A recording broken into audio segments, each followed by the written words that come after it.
En Afrique du Sud, le pays marque la journée nationale des femmes. Il y a plus de 60 ans, plus de 20 000 femmes ont marché sur l'Union Building de Pretoria, le siège du gouvernement, pour protester contre l'apartheid. Des décennies plus tard, les Sud-Africains se souviennent.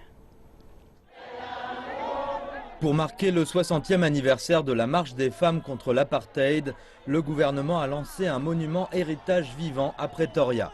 Il commémore la contribution des femmes à la lutte. Sophia Williams-De Bruyn est l'une des rares survivantes de la marche sur l'Union Buildings en 1956.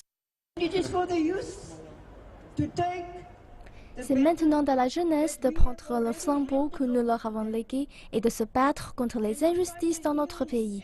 La transformation ne devrait pas prendre si longtemps.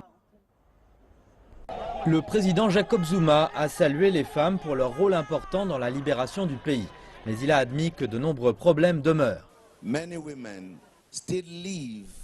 De nombreuses femmes vivent encore mal. Certaines communautés n'ont pas l'eau, l'électricité, l'hygiène et le logement. Les femmes ont encore du mal à trouver de l'eau dans certains endroits. La présidente de la Commission de l'Union africaine, Nkosazana Dlamini Zuma, a appelé le gouvernement à reconnaître les gains apportés par les femmes au cours de toutes ces dernières années.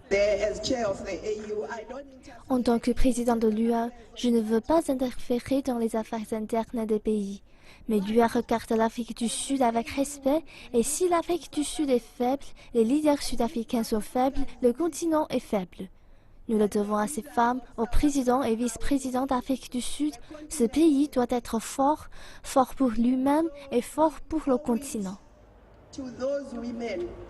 Madame Dlamini Zuma a elle aussi salué la lutte des femmes, disant que celle-ci était pourtant loin d'être terminée.